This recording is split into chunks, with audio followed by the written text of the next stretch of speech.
Hello friends, मैं काजल सिंहासन 32वीं की 31वीं पुतली कौसल्या ने जो अपनी कथा बताई थी वो मैं लेके आई हूँ। राजा विक्रमादित्य वृद्ध हो गए थे तथा अपने योग बल से उन्होंने यह भी जान लिया कि उनका अंत अब काफ़ी निकट है। वे राजकाज और धर्म कार्य दोनों में अपने को लगाए रहते थे। उन्होंने वन में भी साधना के लिए एक आवास बना रखा था। एक दिन उसी आवास में एक रात उन्हें अलौकिक प्रकाश कहीं दूर से आता मालूम पड़ा। उन्होंने गौर से देखा तो पता चला कि सारा प्रकाश सामने वाली पहाड़ियों से आ रहा है। इस प्रकाश के बीच उन्हें एक दमकता हुआ सुंदर भवन दिखाई पड़ा। उनके मन में भवन देखने की जिज्ञासा हुई और उन्होंने काली द्वारा प्रदत्त दोनों बेतालों का स्मरण किया। उनके आदेश पर बेताल उन्हें पहाड़ी पर ले गए और उनसे बोले कि वे इसके आगे नहीं जा सकते। कारण पूछने पर उन्होंने बताया कि उस भवन के चारों ओर एक योगी ने तंत्र का घेरा डाल रखा है तथा उस भवन में उसका निवास है। उन घेरों के भीतर वही प्रवेश कर सकता है जिसका पुण्य उस योगी से अधिक हो। विक्रम ने सच जानकर भवन की ओर कदम बढ़ा दिया। वे देखना चाहते थे कि उनका पुण्य उस योगी से अधिक है या नहीं। चलते चलते वे भवन के प्रवेश द्वार तक आ गए। एकाएक कहीं से चलकर एक अग्निपिंड आया और उनके पास स्थिर हो गया। उसी समय भीतर से किसी का आज्ञा भरा स्वर सुनाई पड़ा। वह अग्निपिंड सरक कर पीछे चला गया और प्रवेश द्वार साफ हो गया। विक्रम अंदर घुसे तो वही आवाज़ उनसे उनका परिचय पूछने लगी। उसने कहा कि सब कुछ साफ साफ बताया जाए, नहीं तो वह आने वाले को श्राप से भस्म कर देगा। विक्रम तब तक कक्ष में पहुंच चुके थे और उन्होंने देखा कि योगी उठ खड़ा हुआ। उन्होंने जब उसे बताया कि वे विक्रमादित्य है तो योगी ने अपने को भाग्यशाली बताया। उसने कहा कि विक्रमादित्य के दर्शन होंगे यह आशा उसे नहीं थी। योगी ने उनका खूब आदर सत्कार किया तथा विक्रम से कुछ मांगने को बोला। राजा विक्रमादित्य ने उससे तमाम सुविधाओं सहित वह भवन मांग लिया। विक्रम को वह भवन सौंप कर योगी उसी वन में कहीं चला गया। चलते चलते वह काफ़ी दूर पहुंचा तो उसकी भेंट अपने गुरु से हुई।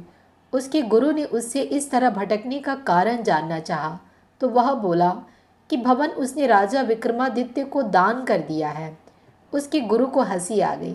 उसने कहा कि इस पृथ्वी के सर्वश्रेष्ठ दानवीर को वह क्या दान करेगा, और उसने उसे विक्रमादित्य के पास जाकर ब्राह्मण रूप में अपना भवन फिर से मांग लेने को कहा।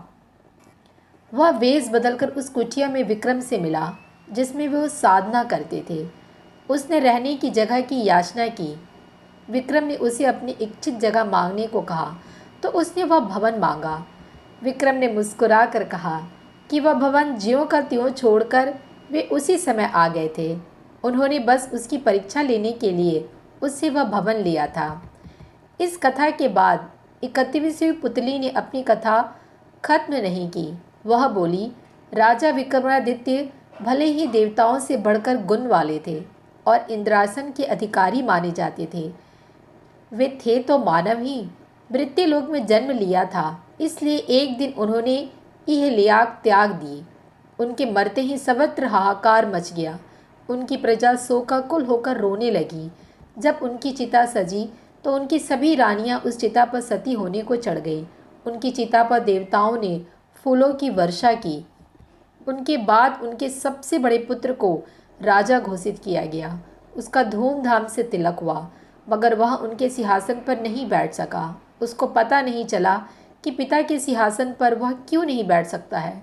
वह उलझन में पड़ा था कि एक दिन स्वप्न में विक्रम खुद आए।